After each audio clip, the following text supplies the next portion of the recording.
આજે આપણે અભ્યાસ કરવાના છીએ ધોરણ 9ના આપણું ટુરિઝમ અને હોસ્પિટાલિટી જે વિષય છે એનો યુનિટ 1નો session 5 recent trend in travel and tourism industry, એટલે કે પ્રવાસ અને પર્યટન ઉદ્યોગમાં તાજેતરના પ્રવાહો.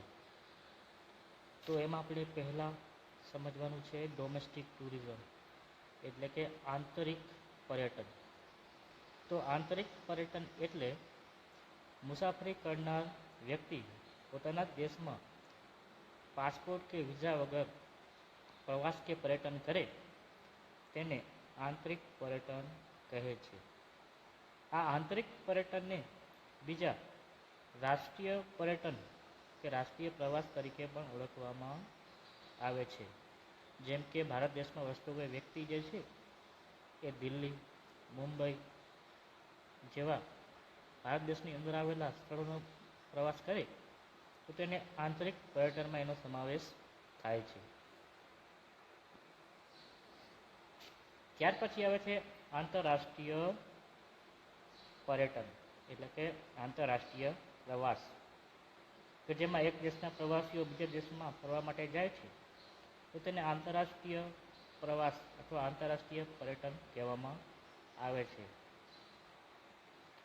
આમાં પર્યટકો પોતાના નિવાસસ્થાનના દેશ સિવાયના બીજા દેશની કે અન્ય દેશની મુલાકાત લે છે અને ત્યાં 12 મહિનાથી વધુ સમય વિતાવતા નથી, તો જ તેનો સમાવેશ આંતરરાષ્ટ્રીય પર્યટનમાં થાય છે.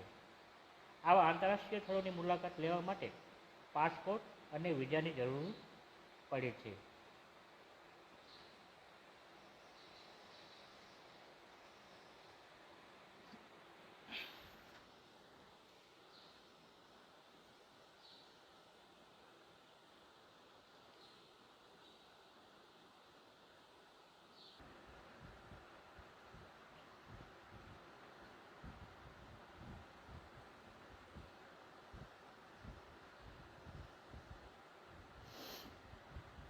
તો અન્ય દેશની મુલાકાત માટે વિદેશમાં ફરવા માટે જઈએ તો પાસપોર્ટ અને જે તે દેશમાં ફરવા માટે જઈએ છીએ તે દેશનો વિઝાની આપણને જરૂર પડે છે.